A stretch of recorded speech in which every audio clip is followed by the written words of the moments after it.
Hello guys, and everything else. This is another Cargo Pants video. This time I'm going to be covering Cleric.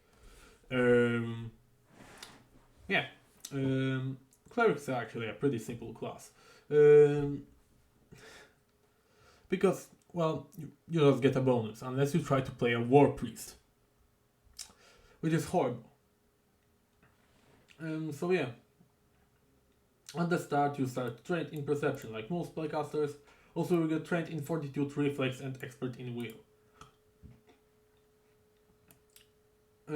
You just get your normal skill, aka Religion over here, and 2+ your Intelligence modifier, plus your skill determined by your deity. But I will tell you about that later. Now attacks. You have simple weapons, weapons from your deity. Your deity's favorite weapon. I will tell you about that later. And just you're just not trained in armor unless you're a war priest. Then you have armor up to medium, and you of course get trained in divine spell attack rolls.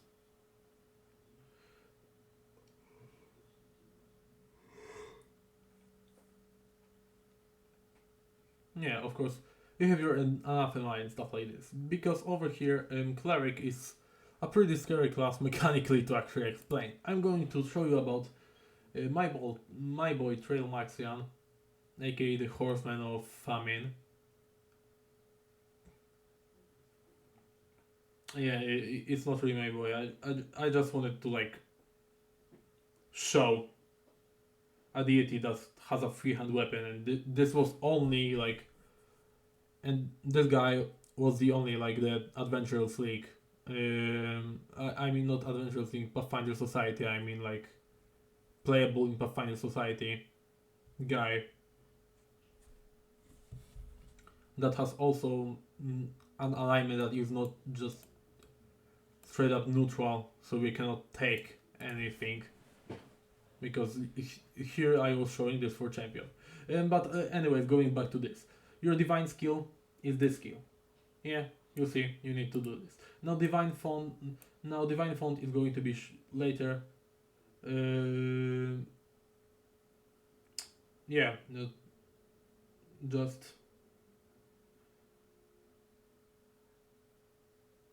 this one really only works divine ability if you're taking this raised by belief. I think like background or something. So yeah, of course we have category, but these things that doesn't really matter. Areas of concern is what you're focused on. Follow alignments. What alignment do you need to be to actually have that deity follow you?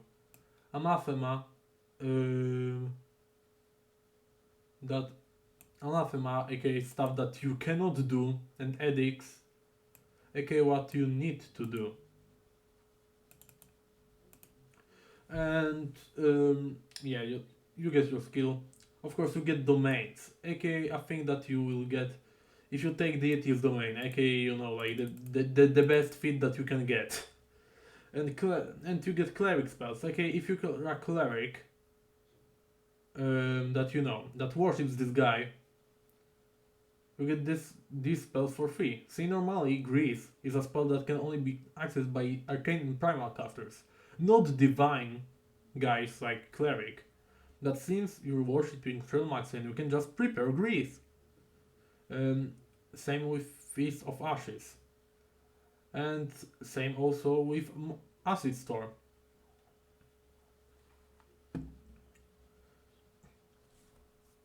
Yes, so now that I had explained that, already 4 minutes has passed.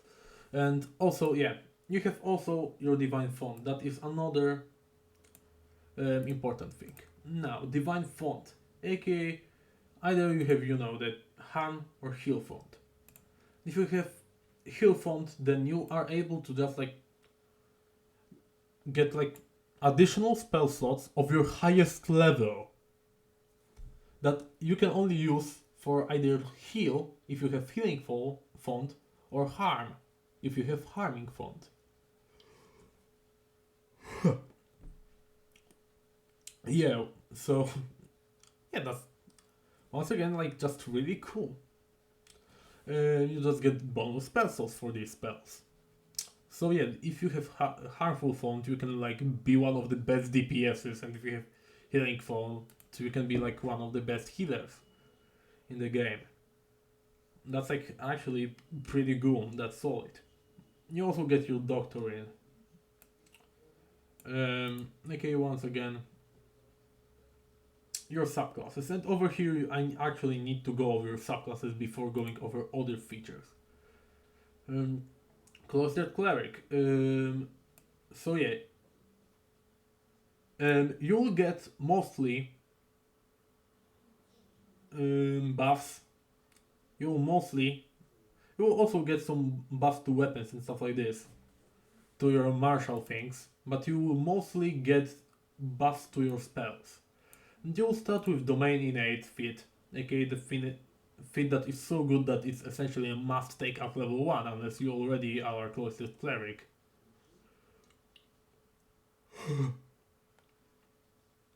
Like, it's so good for the flavor of your character, and is also usually strong, pretty strong.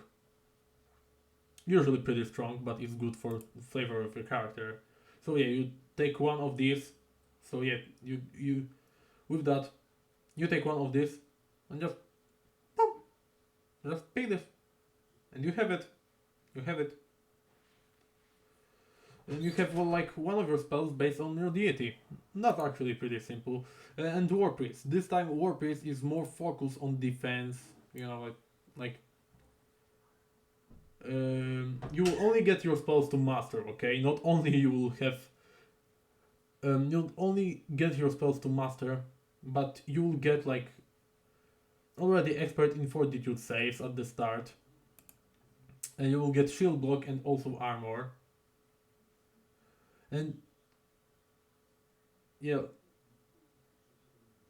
yeah, not only also armor, but also a level 1 feat. So you get level 1 feat, a general feat, proficiency in 2 armors that will also stack with level and expertise in fortitude saving throws. And you know, it's still balanced. Cloistered Cleric is still equal, if not better than this, just because you take Domain Innate feat. That's how good Domain Innate is. That's how good it is. It's like so cool. Like look, the coolest thing ever. Um, yeah, now going back to cleric details. You of course will have all of the normal generic aka class feats and stuff like this. And your first actual upgrade is usually at level 5, which is alertness. Yeah, you get expert in perception. It's pretty okay, I think. And then at 9 level you get resolve, aka you know. You get master, and like in as in like most upgrades that increase your saving throw proficiency to master. You also, when you roll a will save, you will get a critical success instead of a normal success. Lightning reflexes, yeah, reflex to expert, divine defense. You get expert in unarmored defense, or also if you are a war priest, you will get expert in your armor, and weapon specialization. Okay, you will deal some extra damage from your weapons. And miracle spells, yeah, just 10th level spell slot. Yeah, we don't have really much features to go off on. Feats.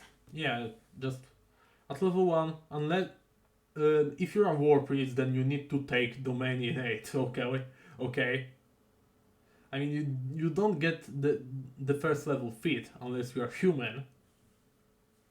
But at level 2, just take the Domain Innate, or at level 1 if you're a human or something. But otherwise, I think that healing and harming hands are like pretty good. Are like pretty good choices. They're like the best, probably the best choices that you will have. or versatile font maybe instead. It will give you like more of the buff, but if you're a cleric, you just have these spells in your back pocket to just like after the fight get out a free action heal, or during the fight get out a free action harm or something like this. So yeah, Channel Smite. Channel Smite, if you're going for a War Priest with harming font, Channel Smite will be good. But only that. But otherwise, if there is a thing that is called channel, like directed channel is really good. Also fast channel is also good. Directed channel essentially makes you able to make a cone out of it. Which is pretty good in my opinion. Of course, if you're trying to be a war priest, spray touch weapon will be pretty good. And yet again, selective energy at level 6. Selective energy. That's another goat.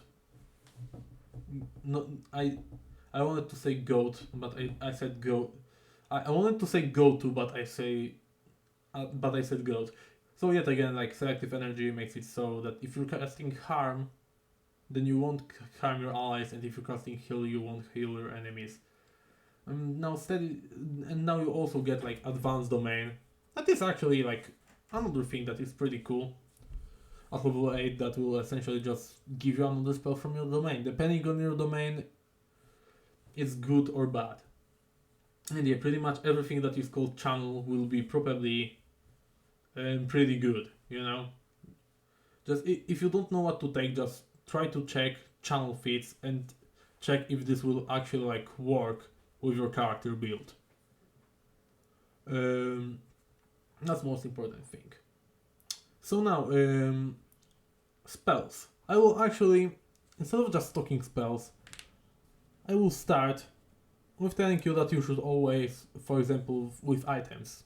Because I usually don't use items on spellcasters, but over here I will actually tell you how to use items on like the cleric, because you have a war priest.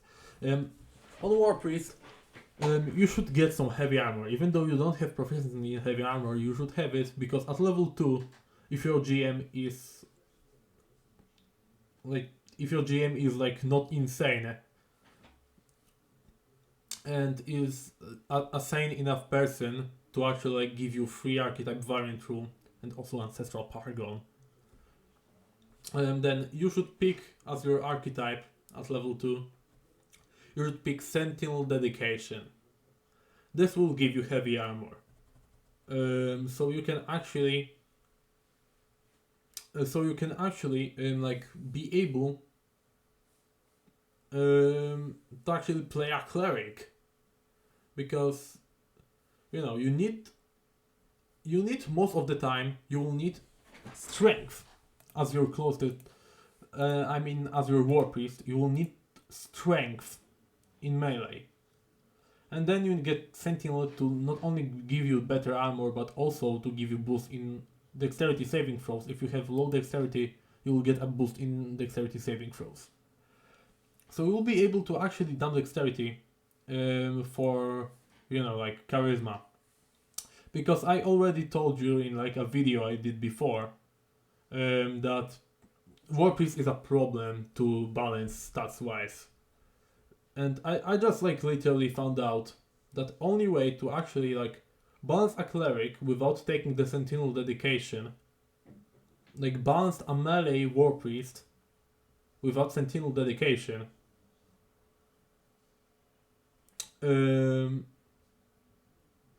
I don't even know if you can do this technically.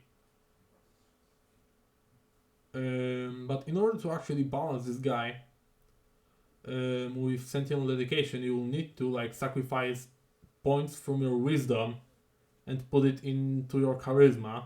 Like sacrifice 2 points from your wisdom and get like wisdom 14 and then charisma 14.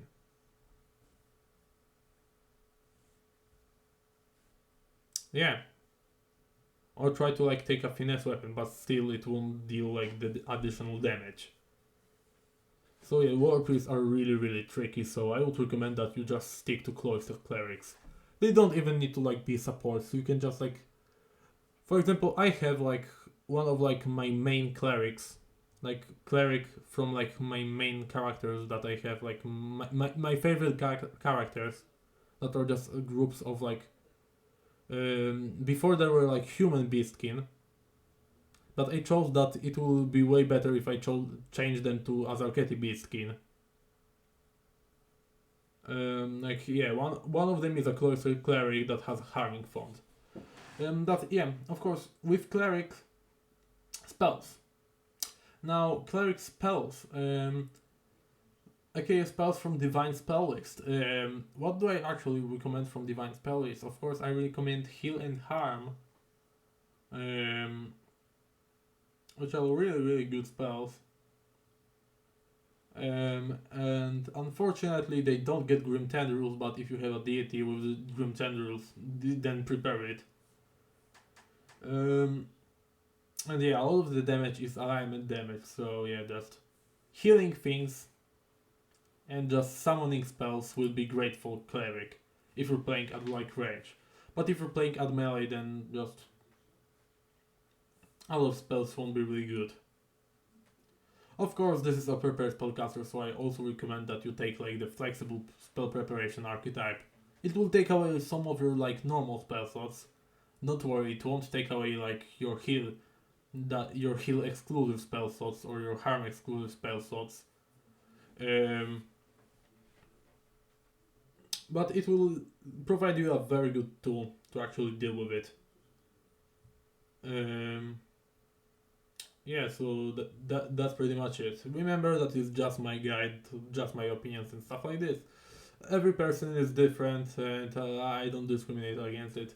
But this is my guide to make sure that to just make sure that if you keep that in mind, then I think that you can optimize the amount of fun you have rather than optimizing the amount of strength at table, because you know nobody wants to be useless at the table.